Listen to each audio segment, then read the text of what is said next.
नमस्ते गाइस, स्वागत है आप सभी का फिर से एक बार एक नए वीडियो में। तो गाइस, आज की इस क्लास में हम लोग देखने वाले हैं कोल्हान यूनिवर्सिटी यूजी सेमेस्टर 1 का मेजर एंड एसी फिजिक्स पर कुछ इम्पॉर्टेंट क्वेश्चंस को। और आज की ये इम्पॉर्टेंट क्वेश्चंस होने वाले हैं ग्रेविटेशन यूनिट का।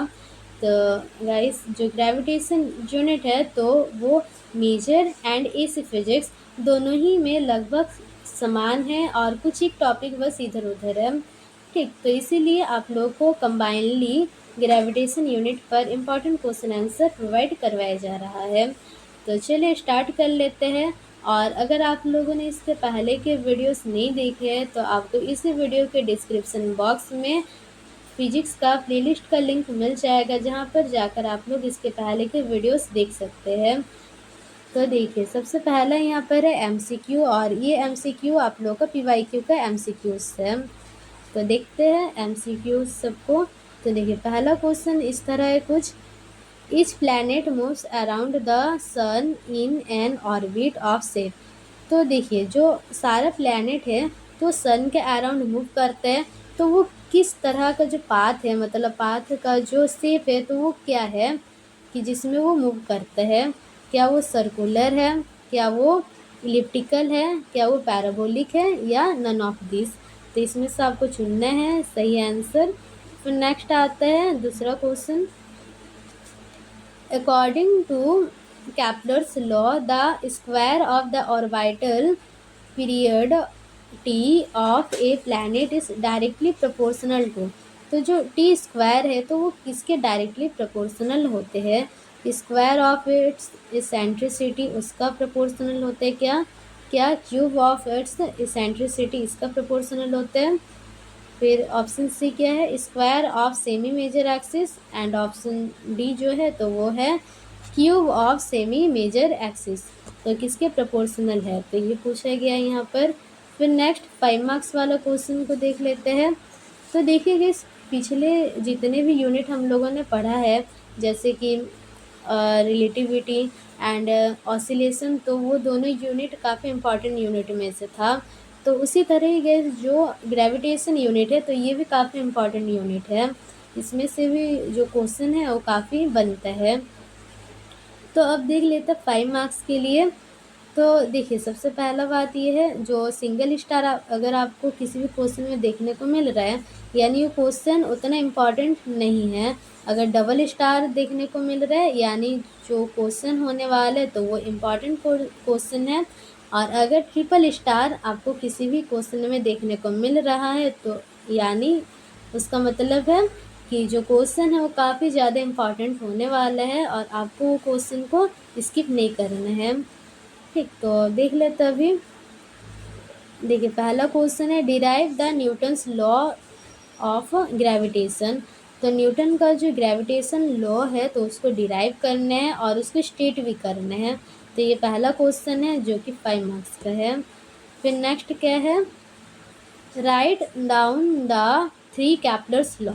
तो 3 कैप्लर्स का जो लॉ है, कैप्लर्स का 3 लॉ है, तो तीनों लॉ को लिखना है यहाँ पर। ठीक, तो गाइस यहाँ पर आप लोगों ने जो 11 क्लास में पढ़ा था तो उस लॉ को भी यहाँ पे लिख सकते हैं। फिर नेक्स्ट क्या है, देखिए, और एक बात, जो कैप्लर्स लॉ है तो वो सेम है, पर जो 11 क्लास वाला प्रूफ है, 11 क्लास का जो प्रूफ था तो उस प्रूफ को भी आप लोग यहाँ पर मेंशन कर सकते हैं। ठीक, तो फिर नेक्स्ट क्या है, थर्ड नंबर वाला, define the satellite motion, geosynchronous orbit and weightlessness. तो इसको डिफाइन करना है, जो कि आप लोग का मार्क्स है 5 मार्क्स में इसको पूछ सकते हैं। अच्छा, यहाँ पर 6 मार्क्स है। तो गैस, ये जो क्वेश्चन है तो ये एक इम्पॉर्टेंट क्वेश्चन है, तो इसीलिए यहाँ पर मेंशन करवाया गया है। ये आपको जो 15 मार्क्स वाला क्वेश्चन है तो उसी का ही एक पार्ट के रूप में ऐसे पूछा जा सकते हैं। ठीक, तो देखिए, जो satellite motion, geosynchronous orbit and weightlessness है तो ये तीनों ही टॉपिक आपको एसी फिजिक्स में देखने को मिल जाते हैं। तो यानी एसी फिजिक्स वाले जो स्टूडेंट हैं तो उनको तीनों ही टॉपिक को कवर करना है। लेकिन अगर बात करते हैं मेजर फिजिक्स का, तो मेजर फिजिक्स में केवल satellite motion and Jio synchronous orbit है, वेटलेसनेस नहीं है। तो इसलिए मेजर वाले student satellite motion and Jio synchronous orbit यही दोनों को केवल कीजिएगा।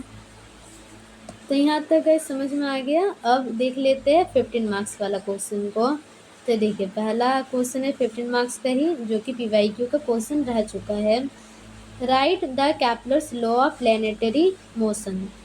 ठीक, फिर नेक्स्ट क्या है, तो देखिए ये वाला जो क्वेश्चन है पहला भाग, पहला पार्ट जो क्वेश्चन है, तो ये 6 मार्क्स का है।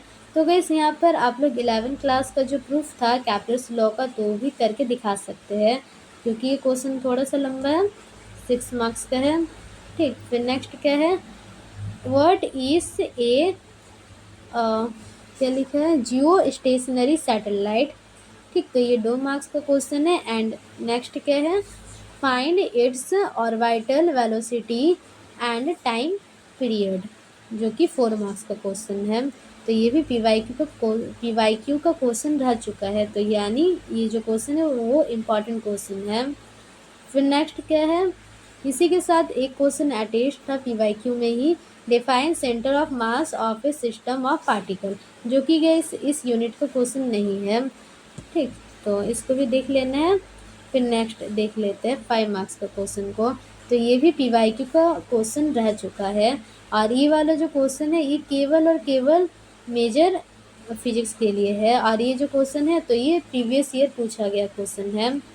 ठीक, तो देखिए फर्स्ट पार्ट कैसे है, reduce two body problem into one body problem and obtain equation of motion for equivalent one body problem for 2 masses. ठीक, ये 10 मार्क्स का क्वेश्चन है। फिर नेक्स्ट क्वेश्चन क्या है, state Kepler's law of planetary motion. तो गाइस जो planetary motion जो कैपलर्स लॉ है, तो वो दोनों ही के लिए इम्पॉर्टेंट है, major physics and minor physics दोनों ही का है ये वाला टॉपिक, बी नंबर वाला पार्ट। और जो ए नंबर वाला पार्ट है वो केवल और केवल मेजर का है। अब देख लेते हैं 6 नंबर वाला क्वेश्चन को। तो देखिए ये भी पीवाईक्यू का है, और ये भी बस और केवल मेजर के लिए है।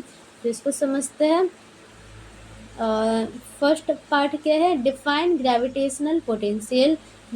तो ग्रेविटेशनल पोटेंशियल को डिफाइन करने हैं। नेक्स्ट क्या है, derive the expression for gravitational potential due to spherical shell of radius R. ठीक, तो इसके लिए डिराइव करना है। एंड नेक्स्ट क्या है, mass M at a point outside the shell and also at a point inside the shell.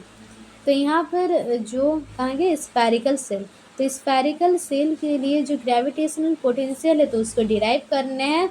तो सबसे पहला जो केस है तो आउटसाइड द सेल, इसके लिए डिराइव करना है, और नेक्स्ट केस है इनसाइड द सेल, उसके लिए डिराइव करना है नेक्स्ट।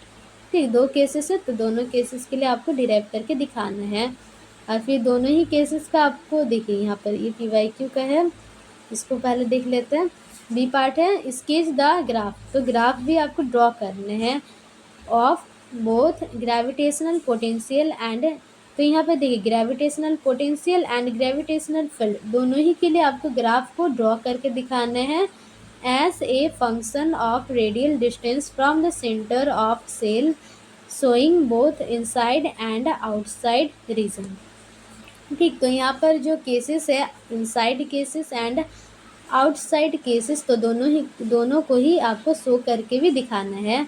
और देखिए एक तो पोटेंशियल के लिए आपको ग्राफ बनाना है, और दूसरा जो ग्रेविटेशनल फील्ड है यानी ई, तो उसके लिए आपको ड्रॉ करके दिखाना है ग्राफ को। ठीक, और यहाँ पर देखिए कुछ पॉइंट है, यहाँ पर देखिए आपको इस तरह का क्वेश्चन देखने को मिल सकता है, तो इसलिए ये जो इस तरह का जो क्वेश्चन है इसको आपको पूरा कंप्लीट करना होता है, ये वाला जो टॉपिक है। तो देखिए यहाँ पर gravitational potential due to spherical shell, तो स्फेरिकल सेल के लिए जो ग्रेविटेशनल पोटेंशियल है एंड जो ग्रेविटेशनल फील्ड है, तो दोनों को ही आपको डिराइव करना सीखना पड़ेगा, किस तरह से डिराइव करते हैं, और उसका जो ग्राफ क्या है तो वो देखना है। और देखिए यहाँ पर भी केसेस 3 तरह का केसेस आपको देखने को मिलता है। ये वाले हिस्सा को अभी ध्यान मत दीजिएगा।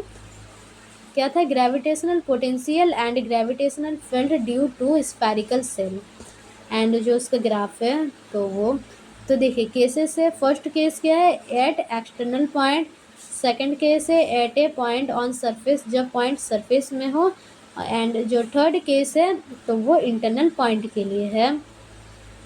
तो ठीक है, आपको स्फेरिकल सेल की तरह ही जो ये सब है तो वो पूछा जा सकता है सॉलिड स्फीयर के लिए। जो उसका ग्राफ है, जो उसका ग्रेविटेशनल पोटेंशियल है एंड ग्रेविटेशनल फील्ड है, आपको सॉलिड स्फीयर के लिए भी दे सकते हैं।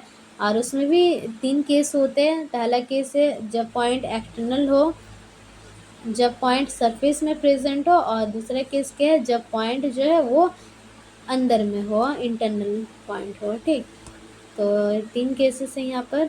तो गैस ये भी PYQ का क्वेश्चन रह चुका है मेजर के लिए, क्योंकि ये वाला जो पोटेंशियल वाला टॉपिक है तो वो मेजर फिजिक्स में है। फिर अब देख लेते हैं 7 नंबर वाला क्वेश्चन को। तो देखिए यहाँ पर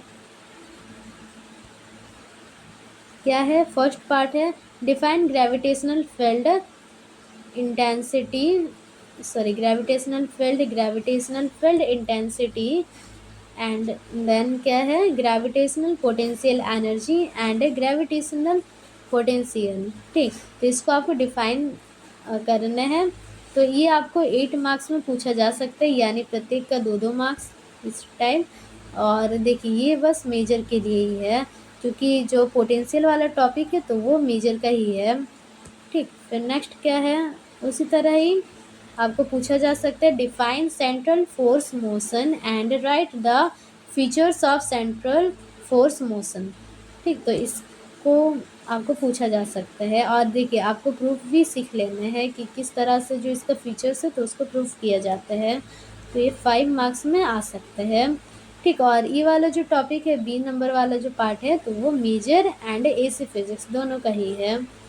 फिर नेक्स्ट क्या है, सी नंबर वाला part, write the difference between inertial and gravitational mass. ठीक, तो दोनों में डिफरेंस आपको बताने हैं, और ये पूछा जा सकता है आप लोगों से 2 मार्क्स में। तो ये वाला भी question major and AC physics दोनों का ही है। और फिर नेक्स्ट देखिए, और एक्स्ट्रा कुछ आपको कर लेना है, क्या है, characteristics of Newton's law of gravitation. ठीक, तो जो न्यूटन्स लॉ ऑफ ग्रेविटेशन है तो उसके कैरेक्टरिस्टिक्स क्या है तो वो देख लेने हैं। तो गैस ये था कुछ इम्पॉर्टेंट क्वेश्चंस, और आई होप कि आप लोग को जो वीडियो है वो हेल्पफुल लगा होगा। अगर गैस आप लोगों को इस वीडियो से हेल्प मिला है तो प्लीज़ आप लोग इस वीडियो को अपने दोस्तों के साथ भी शेयर कर दीजिएगा, और इस वीडियो को लाइक भी कर दीजिएगा। और अगर आप चैनल पर नए हो तो चैनल को भी सब्सक्राइब कर लीजिएगा। तो चलिए मिलते हैं नेक्स्ट क्लास में। और एक बात, जो माइनर फिजिक्स है तो यानी जो AC फिजिक्स है तो AC फिजिक्स पर इम्पॉर्टेंट क्वेश्चंस यहीं पर समाप्त हो रहा है। ठीक, और मेजर फिजिक्स के लिए और एक पार्ट आएगा, और एक जो वीडियो है तो वो अपलोड किया जाएगा मेजर फिजिक्स के लिए। और AC फिजिक्स का जो पार्ट है तो वो यहीं पर कंप्लीट हो जा रहा है, जितना भी वीडियोस है। तो चलिए मिलते हैं नेक्स्ट क्लास में।